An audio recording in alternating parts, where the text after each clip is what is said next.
It's the Garagiste. The Garagiste. Garagiste. And it's Marsh Mokhtari. Aye, from the clan Mokhtari. From the clan Mokhtari. Yeah, I'm actually Persian. Half Persian, half English. Yeah. You've covered it all. Just about. Yeah. And you're soon going to be conquering the world of whiskey, I hear, with Golden State Distillery.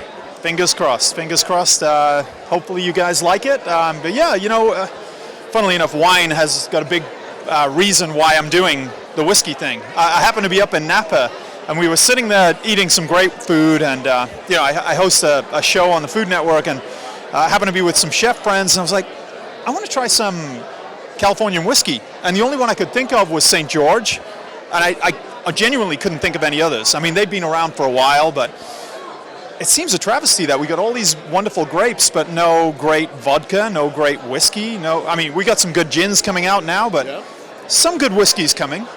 Don't get me wrong, but I'm a big Scotch guy. I want to, as I know you are. I love Scotch. Of course, I love bourbon whiskey. We do Bourbon Blog, but I've always loved Scotch. You're going to have a single malt whiskey from California. That's right. And what else are you thinking about doing?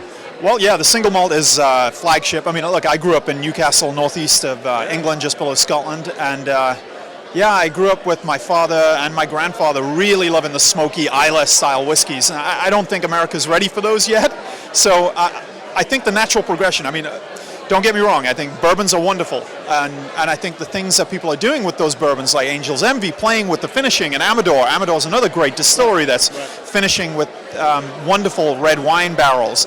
I want to play in that space. And I think what's happening in America is a lot of people are trying the ryes, finally, I'm going to get adventurous and try a rye. Well, the natural progression is to go into the single malt world. And now, once you start playing in that world, you start to realize that there's a wealth of experience. Balcones is doing amazing stuff. There's some exceptional whiskeys up north and over the other end of the country on the East Coast. I'm just in awe. So that's where I want to play, and I want to showcase California. I know this guy is going to make great whiskey. He's already done 2 great TV shows, which we know. Thank you. And you can watch the Perilous Journeys on National Geographic. Yep. And Extreme Chef on the Food Network. How did the Perilous Journeys come about? Was that? It's a funny story again. I was actually hosting a show on HGTV called I Want That Baths. Don't earn your money in the bathrooms. Anyway. I want the what? I Want That Baths. It was a bathroom show for HG. I Want That Bath. They have that I Want That Kitchen. I must need a bath if you didn't want to bath that. But what was it about? It's a bathroom show talking about bathroom trends, I guess. So one of the execs for Perilous Journeys watched it, and when that guy looks like a guy's guy, I bet he would like to drive some of the world's most dangerous roads. So called my agent, and I said, yeah, hell yeah, I would. So one thing led to another, and then I went all over the world doing these fun, I would have paid to go on these journeys. Went to the Arctic, the Himalayas, Africa, Bolivia. Places that, even if you're a billionaire, I don't think you'd be paying anyone to go on vacation to these places. This is life-changing. It was awesome. Your favorite one?